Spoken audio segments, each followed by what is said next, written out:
নমস্কার বন্ধুরা, আপনার ভোটার লিস্টে নাম আছে তো, নাকি চুপচাপ নাম কাটা পড়েছে? অনেকেই এখন সার্চ করেছেন কিন্তু দেখছেন নো রেকর্ড ফাউন্ড। এই নো রেকর্ড ফাউন্ড কেন দেখাচ্ছে? আজকের এই ভিডিওতে আমি লাইভ দেখাবো কিভাবে 2 মিনিটে নিজের নাম আপনারা চেক করবেন। আর নাম না থাকলে সঙ্গে সঙ্গে আপনারা কি করবেন, তাই ভিডিওটি শেষ পর্যন্ত দেখবেন, কারণ শেষে বলবো নাম কাটা পড়লে 3টা জরুরি স্টেপ। তো চলুন ভিডিওটি শুরু করা যাক। তো সবার প্রথমে আপনারা আপনাদের ফোনের ক্রোম ব্রাউজারটি ওপেন করে নেবেন। ওপেন করে নেওয়ার পর সার্চে গিয়ে লিখবেন ভোটার সার্ভিস পোর্টাল। লেখার পর আপনারা সিম্পলি এখানে সার্চ করে দেবেন। তো সার্চ হওয়ার পর নিচে একটু আসবেন, আসার পর এখানে দেখতে পাচ্ছেন প্রথম যে ওয়েবসাইটটি আসছে সেই ওয়েবসাইটে আপনারা ক্লিক করবেন। ওয়েবসাইটটিতে ক্লিক করার পর আপনাদের সামনে এইরকম একটি পেজ শো হবে।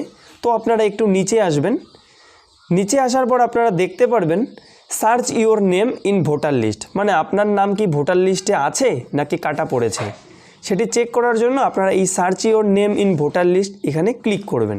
আপনাদের সামনে এই রকম একটি ইন্টারফেস চলে আসবে। তো আপনারা একটু উপরে ওঠাবেন।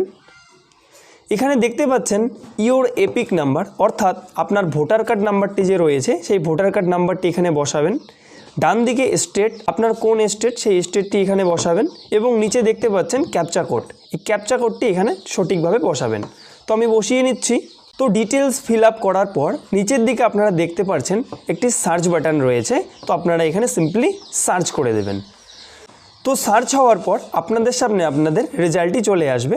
তো আপনারা দেখতেই পাচ্ছেন এখানে আমার নামটি চলে আসছে। এরকম করে আপনারও টোটাল ডিটেলস চলে আসবে। তো আপনারা এখানে এইভাবে চেক করতে পারবেন। তো আপনারা এখানে সবার শেষে ভিউ ডিটেলসে ক্লিক করবেন। আপনাদের সামনে এই রকম সুন্দর একটি পেজ ওপেন হবে। তো আপনারা দেখতেই পাচ্ছেন আপনার এইদিকে নাম, আপনার টোটাল ডিটেলস এইভাবে এখানে শো করবে। তার মানে বোঝা যাচ্ছে যে আপনার নাম ভোটার লিস্টে আছে। যদি নাম কাটা পড়তো তাহলে এখানে নো রেকর্ড ফাউন্ড দেখাতো। তো আপনারা দেখতে পাচ্ছেন এরকম করে আপনারা আপনাদের নিজেদের ভোটার লিস্টে নাম আছে কি না তা আজকেই চেক করে নেবেন। যদি আপনার নাম না পান তাহলে এই 3টি কাজ করবেন। 1 নম্বর কাজ হলো আপনার BLO এর সাথে যোগাযোগ করুন। 2 নম্বর কাজ হলো প্রয়োজনে আবার ফর্ম 6 অর্থাৎ নতুন নাম তোলার জন্য বা ফর্ম 8 সংশোধন করার জন্য আপনারা 2 নম্বর ফর্মটি জমা দিতে পারেন। 3 নম্বর হচ্ছে আপনার যে রিসিপ্ট কপি অর্থাৎ অ্যাকনলেজমেন্ট নাম্বারটি আপনার কাছে রেখে দিন এবং একটু ধৈর্য ধরুন। মনে রাখবেন ভোটার লিস্টে আপনার নাম না থাকলে আপনারা ভোট দিতে পারবেন না। তো এখন কমেন্টে লিখুন আপনার নাম কি পেয়েছেন নাকি নো রেকর্ড ফাউন্ড দেখাচ্ছে। আপনার সমস্যা কমেন্ট করলে আমি রিপ্লাই দিয়ে গাইড করব।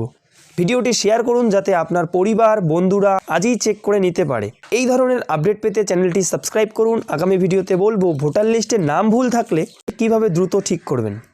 তো এই ছিল ছোট্ট আজকের একটি ভিডিও। ধন্যবাদ।